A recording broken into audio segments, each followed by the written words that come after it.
Welcome to Infant India's Education World. अस्सलामुअलैकुम बच्चों, कैसे हैं आप सब। उम्मीद करती हूँ खैरियत से होंगे। बच्चों, आज हम पढ़ने वाले हैं उर्दू और हमारा आज का उन्वान है नटखट बच्ची यानी शरारती बच्ची। चलो शुरू करते हैं। सुन लो एक कहानी बच्चों, सुन लो एक कहानी। 7 बरस की एक बच्ची है, नाम है जिसका पूनम, लेकिन सब बच्चों ने उसका नाम रखा है रानी। सुन लो एक कहानी बच्चों, सुन लो एक कहानी। देखो बच्चों, एक 7 बरस की बच्ची है जिसका नाम क्या है, पूनम, लेकिन सब बच्चों ने उसका नाम क्या रखा है, रानी रखा है।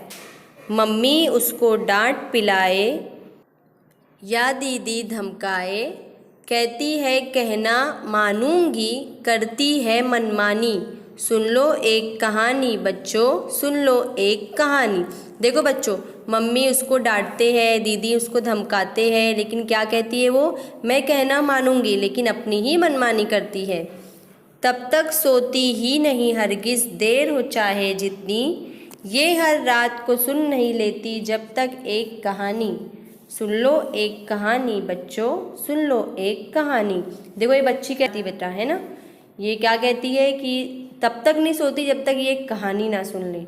चूहे और बिल्ली की लड़ाई, सौदागर और बंदर, छोटे मोटे किस्से उसको सब है याद जुबानी। अब देखो इस पूनम को कौन कौन सी कहानी याद है, चूहे और बिल्ली की लड़ाई, सौदागर और बंदर, ये सब छोटे मोटे किस्से उसको याद है। सुन लो एक कहानी बच्चों, सुन लो एक कहानी। उम्मीद करती हूँ आप समझ गए होंगे। Please subscribe the channel and press the bell icon.